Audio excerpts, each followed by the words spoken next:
So, hi and welcome back. So, I'm doing a little better from yesterday. So, today we would be talking about emotions. In last video, we have covered about the conscious, subconscious, and the unconscious mind. And in today's video, we would be talking about emotions. What are emotions? What what is the definition of emotion? Why do we have emotions? Then type of emotions. We will understand a little bit deeper about what are basic emotions, what are complex emotions, and then we will further move on towards what is the impact of emotions on the character development. In it, we will talk about what is short term versus long term, and then we will also understand what is positive emotions, what are negative emotions. We will acknowledge one of the case studies if we get a time in that. For further on moving, we will be talking about emotion and decision making, in which we will talk about emotional intelligence and also acknowledge and have an overview of a case study in it. And we'll end this topic by emotion in social and cultural context. Uh, in this, we will just understand an overview what kind of impact does it puts on society as well as in cultural space. So I think this would be the layout of today's video. I have created some pointers here and there, and we will directly jump onto it. So I have a work little here and there, but I think I would interact more to the audience. I would be working somewhere here and there, but I think it's my sole responsibility to be with the viewers and try to get to know them. So imagine this, every day your minds start to process billion piece of information, but how much of that is within your conscious awareness, or how much of what you experience is driven by the forces lurking beneath your awareness, the unconscious or the subconscious awareness, I guess. Today we would be particularly diving deep into the scientific studies and the groundbreaking papers that reveals how this layers of mind shapes our thoughts, they shapes our behavior, they shapes our lives in the way that we might even not realize it. Let's explore that how psychology and neuroscience have unlocked the mysteries, specifically in the part of emotional space. And like, we have a very base for this topic, which was your conscious, subconscious, and unconscious mind. So first of all, so wait for a second. Yeah,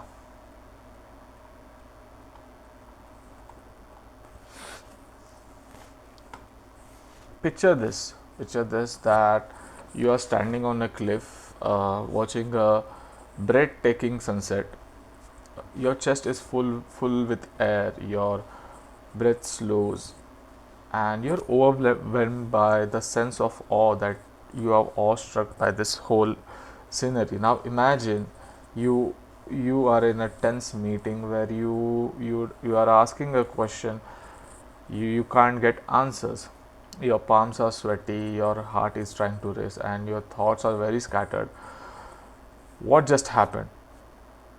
These are two different emotions that are happening. These are the emotions at work, the invisible current driving the visible tides of our life. Today we are diving into humans most universal yet enigmatic experiences, which are called as emotions. What are they, why do we have them, and the most importantly, what are they trying to tell us, or what are we trying to perceive from those? We would be trying to understand all of this. So basic questions first, what are emotions? At the very core, emotions are complex psychological states involving three components.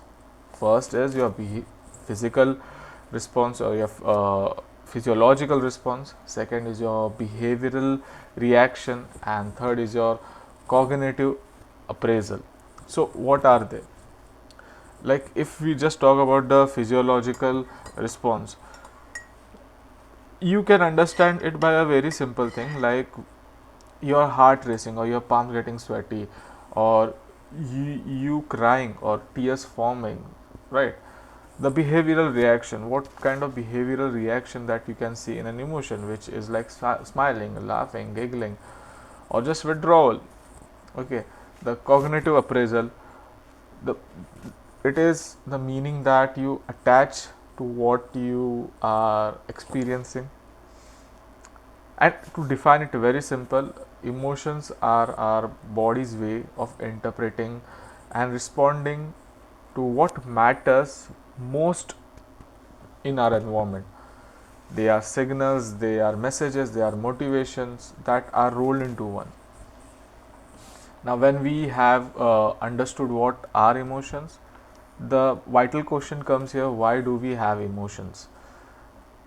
Now, here's the fascinating part: why? Why does evolution, why does biology or the universe sees fit to make us emotional being? So the answer might be very simple. I would break down into three parts. First is your survival, second is your decision making, and third is your social connection. So if we just talk about survival, so emotions are our ancestral survival tools. Fear kept early humans safe from predators. Anger helped them to defend their own territories. Love fostered the bond that ensured cooperation and caregiving, essential for survival. So, I think survival was one of the keys that we have emotions today. Second is decision making. Contradictory to popular belief, emotions are not enemies for reason, or the main fact here is without emotions, decision making, all of it falls apart. Research on individuals with damaged emotional centers of the brain shows that without emotional cues, even the simple choices becomes very hard. They become crippled. They become paralyzed. Emotions help prioritize what really matters. So that's the second reason why we have emotions in ourselves. And third is the most, I think it is not that celebrated, but it is a kind of reason that we the emotions in humans do exist, which is social connection. Imagine a world where no one could express happiness, where no one could express empathy, where no one could express sorrow. Relationship wouldn't exist at all. Emotions are the glue of human connection. They allow us to build trust, they allow us to form bonds and create meaning in our interaction. So now when we have talked about what is emotion and why do we have emotions, we will try to understand the type of emotion, the basic emotions and the complex emotion. So I think we would be also talking about Paul Ekman's model. So I think we'll just get into it. So type of emotions. Let's start with the foundational question: are all emotions equal? The answer is no. The very simple answer is no. Emotions can be broadly divided into two categories. First is basic emotion and second is complex emotion. So basic emotions are those emotions that are universal emotions, hardwired into our biology and are recognized across the cultures. Now, psychologist Paul Ekman identified six basic emotions: happiness, sadness, anger, fear, disgust, and surprise. So, the warm glow of fulfillment and joy is nothing but happiness. A response to loss or disappointment is sadness. A fierce reaction to injustice or to frustration is anger. The survival mechanism alerting us to danger is called fear. The visceral rejection of something harmful or repulsive is disgust, and the reaction to unexpected, maybe it might be good, it might be bad, so that's a surprise. So this emotions are kind of an evolutionary tool. For example, fear helps us to escape threats, while happiness encourages us to bond more openly, boldly, and then socially. Now, we have covered the basic emotion, the basic slot of emotions given by Paul Ekman's model. Now we will talk about complex emotions. Then the emotions that are more nuanced and shaped by culture, by society, and by personal experiences. This this kind of emotions are complex emotion. They are like guilt, jealousy, and pride. A tug of war between action and values is somewhat guilt. A blend of insecurity, fear, and anger is jealousy. The joy of achievement coupled in self worth, a little much of self worth, is pride. The level of pride that blinds you is called ego. So, these emotions often require higher cognitive processing and social awareness, making them unique to human. Now, I'll talk about Paul Ekman's model, the pioneer who decoded the language of emotions. So, Paul Ekman's model or research proved that emotions aren't just internal experiences, they are written on our faces. So, there is something called FACS or Factual Action Coding System. Ekman developed a tool that identified micro expression, tiny involuntary facial movements that reveal someone's true emotion, even if they are trying to hide it. So, what was the real world impact? In law enforcement, Ekman's research is used to detect deception. In therapy, it helps clinical staff to understand the hidden emotional pain. And in technology, it is revolutionized the AI, enabling computers to read human emotions. So, is there any scientific study on emotions? Yes, I think there are three scientific studies. The first is the cross cultural study on emotions.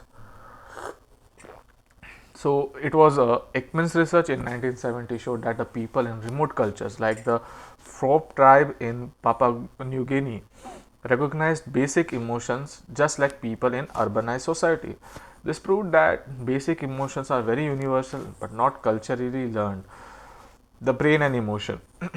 Using fMRI scans, neuroscientists developed that amygdala, the tiny almond shaped structure in the brain, plays a key role in processing emotions like fear and pleasure. Third, emotions and decision making. Antonio Damasio, the famous study of patient with brain damage in emotional centers, revealed that emotions are very crucial for decision making. Without emotional input, even even a simple choice becomes impossible. So I think we have just completed this. And one more thing, why understanding emotion matters. So you understanding emotion isn't just an academic thing, or it is not just a thing to be baffled or get amused by. It is very practical thing. It helps us to navigate relationships with empathy. It tries to help us manage stress by identifying emotional triggers. It also improves the workspace communication and decision making. Whether you are a leader or a friend or just navigating life's up and downs, I think emotional intelligence is one of the superpower. So when we have talked about types of emotion, we will just talk about what are the impacts of emotion on the character development. So picture this: a child facing failure for the first time. Will they crumble in their own weight of self doubt, and or what, like they will rise from the resilience? Now imagine someone who is in love, overfilled with joy, with ambition, reshaping their dreams and the future. So emotions aren't just fleeting, they are the kind of architect that are trying to shape our decisions, they are trying to shape our characters, they are trying to shape our actions and growth. They leave a fingerprint on who we are in the moment and who we are going to become in our lifetime. Today, now in this specific video, we will talk about the short term and the long term effects of emotion. We will understand how positive and negative emotion impact us or shapes us, and we will also ponder upon the groundbreaking studies or scientific studies or research that are illuminating the fascinating connections between emotion and character development. So first, if we talk about short term versus long term impact of emotions. So first things first, emotions in short terms act immediate drivers of actions. Think about fear prompts fight or flight response. Joy encourages connection and creativity. Anger fuels confrontation or protection. So, in short term, emotions are like the compass guiding us through the life's unpredictable moments. On the other side, if we are talking about long term effects, over time, repeated emotional experiences mold our personality and values. For example, chronic gratitude, it fosters optimism as well as generosity. If we are talking about persistent sadness or anger, it can lead to cynicism or emotional damage or emotional detachment. So long term, think of long term emotional impact as a wind shaping a rock over centuries. It is subtle yet very transformative. Now we will talk about positive and negative emotions and how to build them and break them. So positive emotions like joy, love, and hope aren't just pleasant, they are powerful. So, there is this one researcher, Barbara Fredrickson. So, she gave a theory called broaden and build theory, which showed us the positive emotion expand our cognitive abilities, build social bonds, and improve resilience. Example: joy fosters creativity, love deepens the relation and empathy, hope fuels perseverance in the face of adversity. Now, negative emotions, while are often uncomfortable, aren't inherently destructive. They can be powerful catalysts for growth. Like what? Like fear teaches us caution and survival strategies, while anger can inspire change and justice. Sadness allows us to process loss and find meaning in it. But now, if we uncheck, the negative emotion can be corrosive. Like chronic stress, for example, can lead to burnout, while unresolved anger can alienate us from other. So, when we have talked about short-term, long-term impact of emotions and the positive and negative emotions, we would also talk about the scientific studies on emotion and character development. So I have three studies. First is gratitude and resilience, second is the role of adversity, and third is the marshmallow test. So we will go with the case study one, which is gratitude and resilience. In 2007, a study published in the Journal of Positive Psychology showed that individuals who practice gratitude daily reportedly increased emotional resilience and a greater life expectancy or a greater life satisfaction. Gratitude rewires the brain, creating a feedback loop of positivity. Second case study was the role of adversity, a groundbreaking study by George Bonanno on the resilience paradox, revealing that the people exposed to manageable level of adversity were more likely to develop resilience and emotional strength compared to those who experienced none or overwhelming hardships. The third study is the marshmallow test.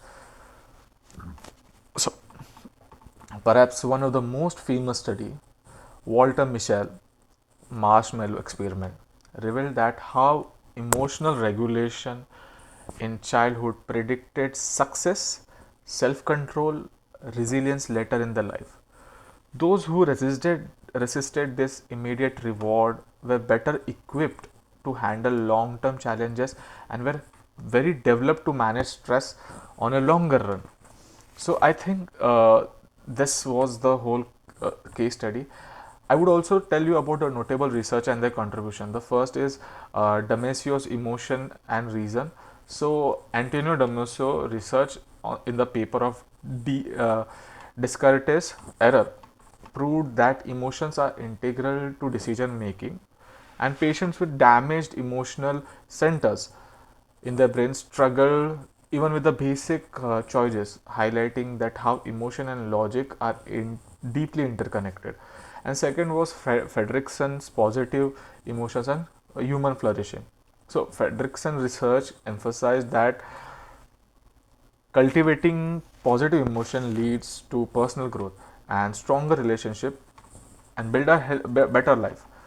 So I think we have completed this topic of impact of evolution. We will jump on the other topic, further topic, which was emotional intelligence and decision making.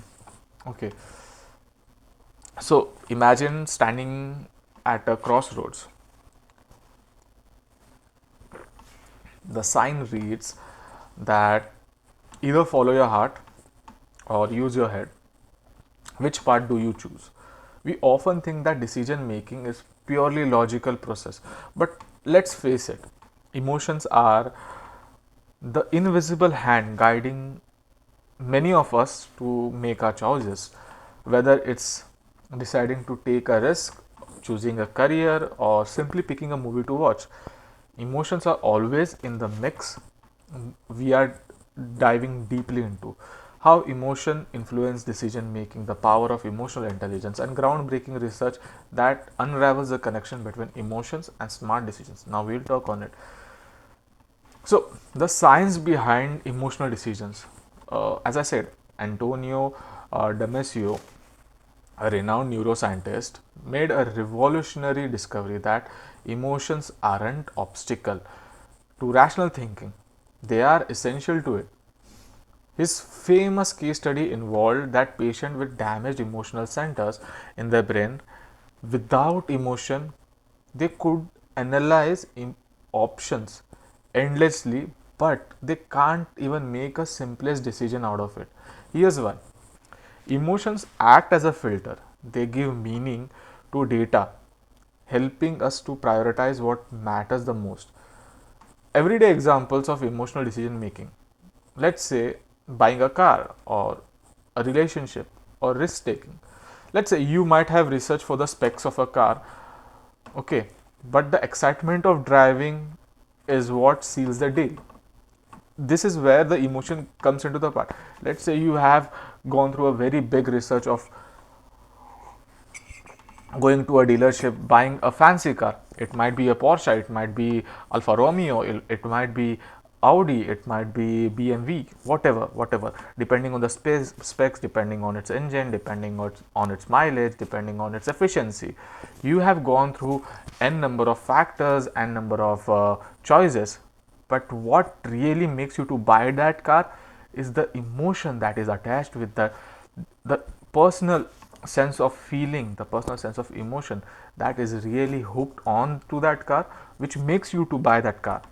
Not the specs, not the looks, not the fantastic maneuver that it gives on the road, but what do you feel about that car?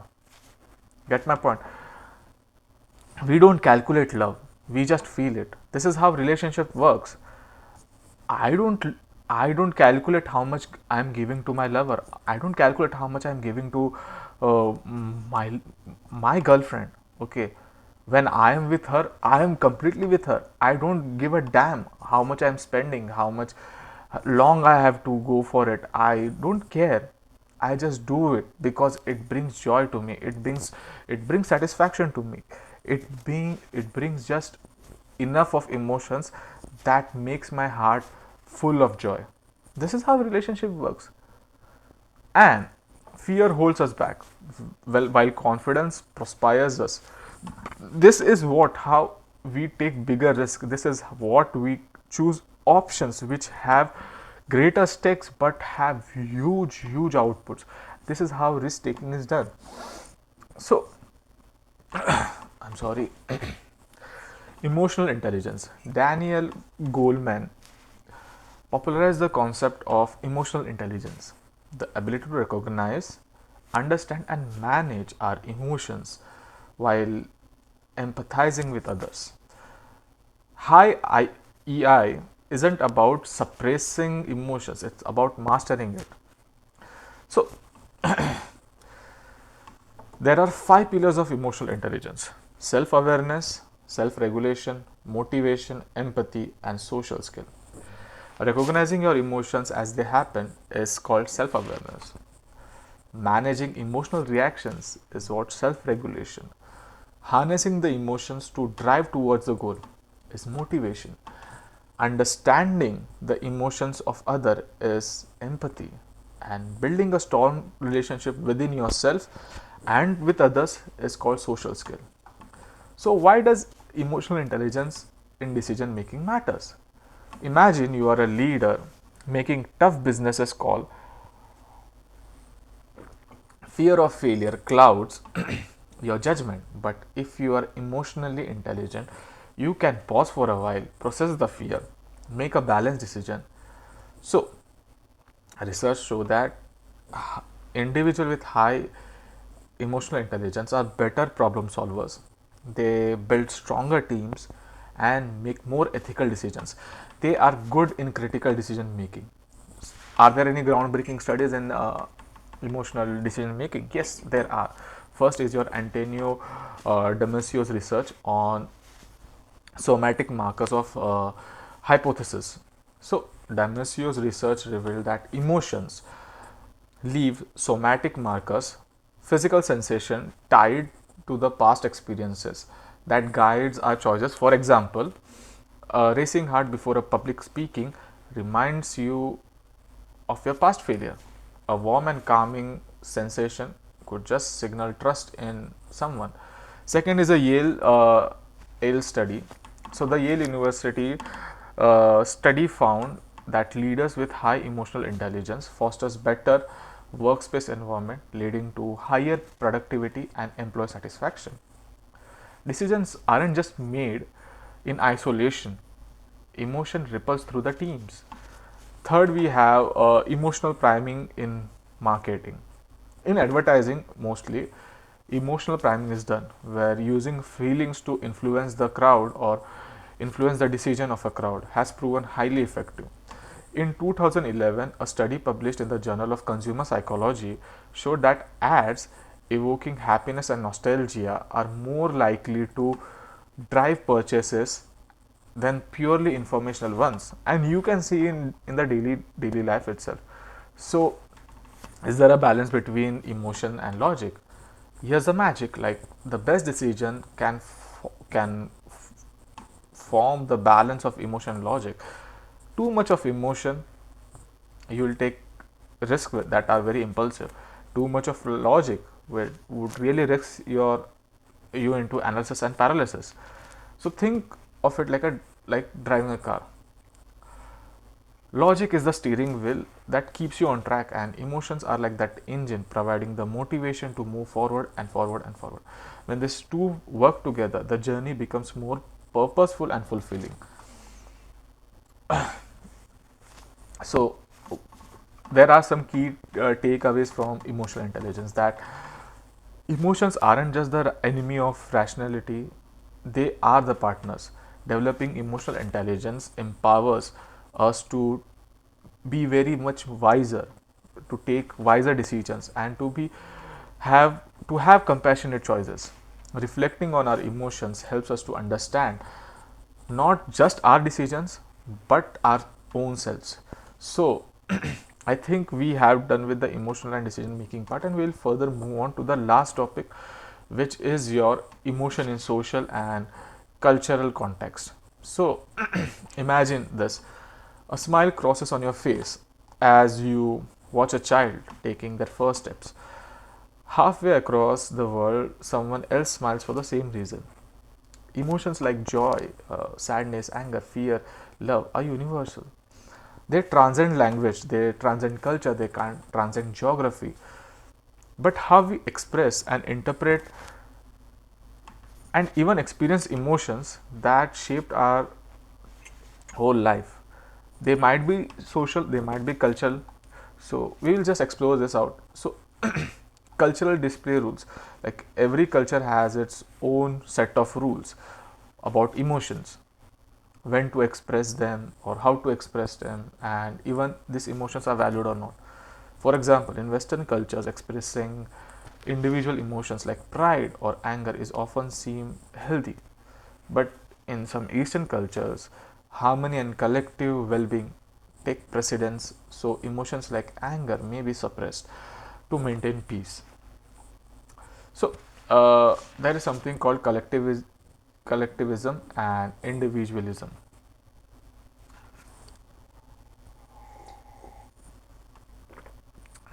So, we will just wrap this topic. I am really not good with my throat. So, collectivist culture, example Japan and China, emotions are often shaped by group harmony. Gratitude and guilt may dominate because they reinforce social bonds. On the other hand, if we are talking about individualist culture like US or Australia, emotions like pride, self expression are emphasized because they highlighted personal achievements or they highlighted personal experiences. So, cultural idioms of motion. Do you think that some cultures have words for emotion that don't even exist in other? Like Japanese, amai, a sense of comfort and dependency on another. If you go to Portuguese, they have saudade, which is deep emotional longing for someone who's lost. So there are some unique words that have completely different meaning and are completely different to pronounce and to hear, but they have a very deep cultural meaning. So emotions aren't just personal, they are social. They help us to connect, they help us to communicate, they help us to navigate relationships and bondages. Think about laughter, they are contagious, right? That's because emotions spread through social interaction. Research show that emotions are highly contagious. If someone in your group is stressed, you are likely to feel it too. This is why leaders with optimism inspires team. Why negativity can spiral the toxic environment. Empathy is a bridge that allows us to understand each other, emotionally, physically, everything. Without it, social bonds could crumble. Neuroscientific studies reveal that our brain have mirror neurons. Okay, so I think that this is the end of today's topic. Okay, so there are few scientific studies on emotional emotion on social and cultural context. First is your Paul's Ekman's universal emotion study. Then we have size ideal ad affect theory, and third we have social media and emotional dynamics.